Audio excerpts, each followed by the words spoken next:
नमस्ते, सत श्री अकाल, आदाब। टीएस मदान आपका दोस्त, आपका हम सफर। अगर आपके सपने बहुत बड़े हैं, अगर आप बहुत एम्बिशियस हो, महत्वाकांक्षी हो, तो आपको लवली प्रोफेशनल यूनिवर्सिटी जालंधर उसकी सक्सेस स्टोरी का पता होना जरूरी है। ये स्टोरी आपको इंस्पायर कर सकती है, आपको प्रेरित कर सकती है। क्योंकि मैं जालंधर के नज़दीक अमृतसर में ही रहता था, इसलिए बचपन से मैं इस स्टोरी को फॉलो कर रहा हूं। बात है 1961 की। 500 रुपया उधार लेके बलदेव राज मित्तल नाम का एक व्यक्ति, जो कि सरकारी कॉन्ट्रैक्टर था, उसने एक छोटी सी दुकान खोली जहां पर उसने लड्डू बनाने शुरू किए, मोतीचूर के लड्डू। इस स्टोरी में एंड तक आप समझ जाओगे कि कामयाबी का राज क्या है। क्यों एक लड्डू बनाने वाला अल्टीमेटली एक प्रोफेशनल यूनिवर्सिटी में पहुंच गया। 500 रुपया उधार लेके काम शुरू करने वाला व्यक्ति अल्टीमेटली 800 करोड़ रुपए का अंपायर खड़ा कर देता है। द लार्जेस्ट प्राइवेट यूनिवर्सिटी बन जाती है। समझना बहुत जरूरी है। बचपन में हम सुनते थे कि जालंधर में एक हलवाई है जहां पर मोतीचूर के लड्डू मिलते हैं और वो सबसे सस्ते हैं। पूरे इंडिया में उस रेट पे और कोई नहीं बेच सकता। मैं भी एक बार गया, वहां पर एक लंबी क्यू लगी थी, यानी छोटी सी दुकान और बाहर लंबी क्यू लगी हुई थी, लंबी लाइन लगी हुई थी, सर्पेंटाइन ऐसे करके बस जिगजैग लाइन चल रही है। 1.5 घंटे के बाद हमारी टर्न आई लड्डू खरीदने के लिए। मैं हैरान था। उस समय मेरे दिमाग में यह बात आई थी कि रेट एक बहुत बड़ा फैक्टर होता है। अब दिमाग में एक और बात घूमी कि अगर रेट इतना कम है तो हो सकता है क्वालिटी भी घटिया हो। डाउट तो होता है। इतनी भीड़ लगी हुई है, हो सकता है भीड़ जो है एक दूसरे को देख के ही खरीदती हो। तो मैंने उन लड्डूस को केवल खाया नहीं, उनको स्टडी भी किया। जो लड्डू लवली स्वीट्स के बाजार से, मार्केट से, पूरे स्टेट में, पूरे इंडिया में सबसे सस्ते मिल रहे हैं, उन लड्डुओं को अगर मैं दूसरे लड्डुओं की क्वालिटी के साथ कंपेयर करूं तो बाकी लड्डू 3-4 दिन की शेल्फ लाइफ होती रखते थे और इन लड्डुओं की शेल्फ लाइफ और ज्यादा थी, यानी 10-12 दिन ये खराब भी नहीं होते थे। स्वाद भी अच्छा। तो हमने और स्टडी करना शुरू किया तो हमने देखा कि लवली स्वीट्स वालों ने किया क्या है कि एक मशीन मंगवाई है जो लड्डुओं में से घी, यानी जो घी है, जो देसी घी है, उसको निचोड़ लेती है। जो फालतू घी रहता है उसको निचोड़ लेती है। और लड्डुओं में क्योंकि घी कम है, इसके कारण उसकी प्राइस, उसकी कॉस्ट भी कम हो गई और खराब होने के चांसेस भी कम हो गए। और इस तरह से लाइनें लगनी शुरू हो गई। लोगों ने शादियों में वो मिठाई देनी शुरू कर दी। बीच में मुझे याद आ गया कि कपिल शर्मा कॉमेडियन, अभी 2018 में उसकी शादी हुई है और उसने भी पूरी बॉलीवुड इंडस्ट्री को इसी लवली स्वीट्स की मिठाई कार्ड के साथ, इनविटेशन कार्ड के साथ भेजी है। वापस जाते हैं 60s में, 70s में। लंबी लंबी लाइनें लगती थी। लोग अपनी शादियों में 200 डब्बा, 300 डब्बा, 400 डब्बा ऑर्डर दे रहे हैं। यानी शादियों में जो कार्ड्स के साथ मिठाई दी जाती थी ना, वो किसी और की तो सोचना ही बंद कर दिया लोगों ने। लवली स्वीट्स जालंधर वाले, लवली स्वीट्स जालंधर वाले, इतना ज्यादा काम हो गया कि इनको अपनी दुकान के बाहर जो भीड़ लग रही थी ना, उसको मैनेज करना मुश्किल हो गया। तो इन्होंने फिर डिफरेंट शहरों में अपनी ब्रांचेस खोल दी और यहां से ट्रक भेज के वहां सामान भेज देते थे। पहले ऑर्डर बुक हो जाता था, इस शादी में 300 डब्बा इसको जाना है, 200 इसको जाना है, 400 इसको जाना है, और इस तरह से इन्होंने मशीनें और मंगवा ली, इंपोर्टेड मशीन्स जो लड्डू बनाती भी थी और लड्डू में से घी निकाल भी लेती थी। कोई काम हाथ से नहीं होता था, सब कुछ ऑटोमेटिक होना शुरू हो गया। और धीरे धीरे इन्होंने हर शहर में, हर टाउन में फ्रेंचाइजी दे दिए। छोटी छोटी दुकानदारों के बाहर बोर्ड लग गया, लवली स्वीट्स के लड्डुओं की यहां बुकिंग की जाती है।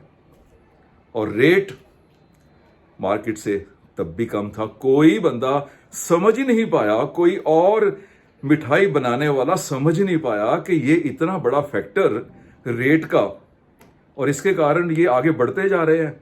किसी के दिमाग में ये बात ही नहीं आई। और इस तरह से पूरे पंजाब में लवली स्वीट्स छा गया। उसके बाद शुरू होती है इनके नेक्स्ट जनरेशन की एंट्री। 3 बेटे, 2 ने पढ़ाई बीच में छोड़ी, अपने पिताजी को ज्वाइन कर लिया। तीसरे ने पढ़ाई अपनी कंटिन्यू की। बच्चों की एंट्री के बाद क्योंकि पैसा बहुत आ चुका था, तो इन्होंने सोचा क्यों ना स्कूटर्स की एजेंसी ले ली जाए।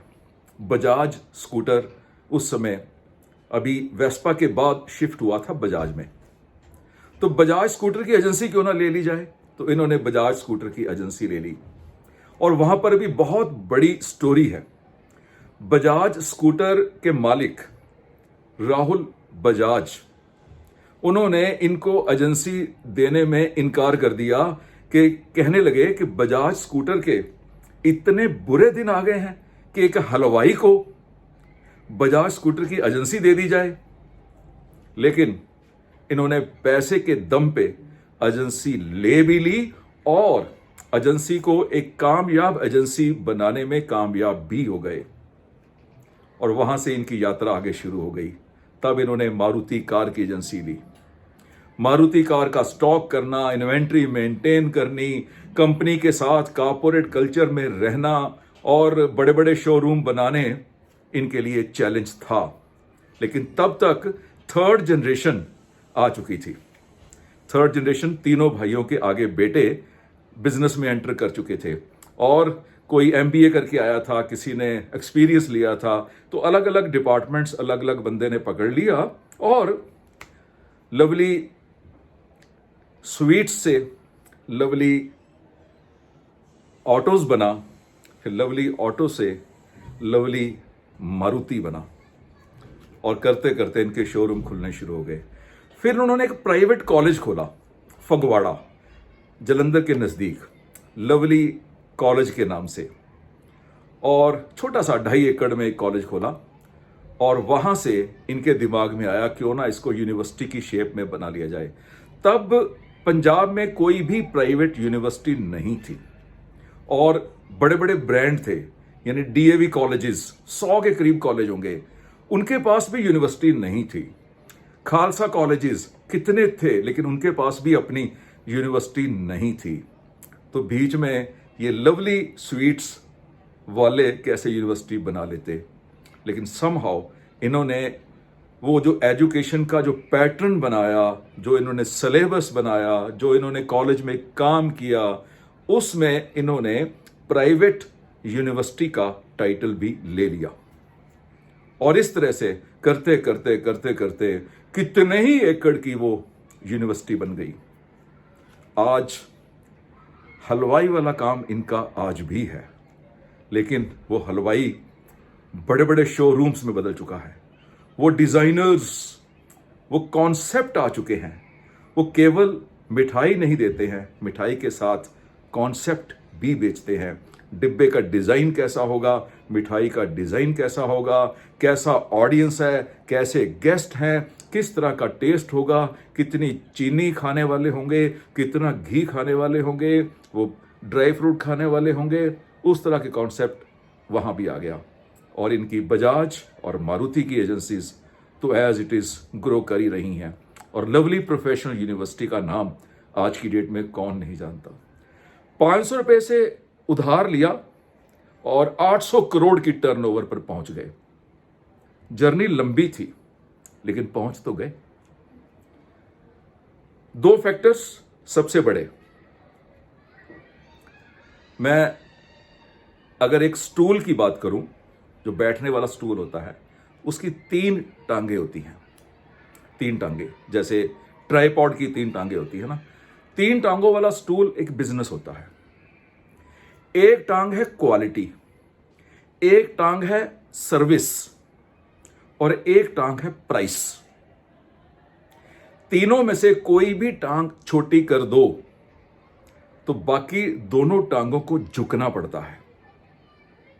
यानी अगर आपने प्राइस कम कर दी तो आपको क्वालिटी भी कम करनी पड़ेगी, सर्विस भी कम करनी पड़ेगी।